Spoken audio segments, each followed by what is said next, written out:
Aš noriu papasakoti istoriją, taip apie nieką.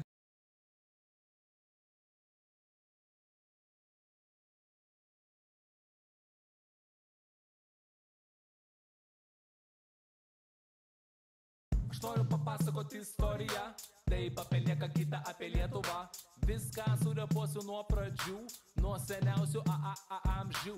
Lietuvai jau daugiau nei 1000 metų. Čia tau nemėgauti servelatų ant stalo per kalėdas. Brangus jaunoli, tą turėtų būti gėda.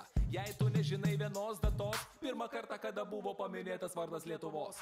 Taip, 1009, šventas Brunonas į Lietuvą atmynė ir buvo pagonių nužudytas. Bam! O tada šiek tiek vėliau, 1253, jei konkrečiau, vyko labai didelis balius, nes Mindė tapo Lietuvos karalium. Mindė!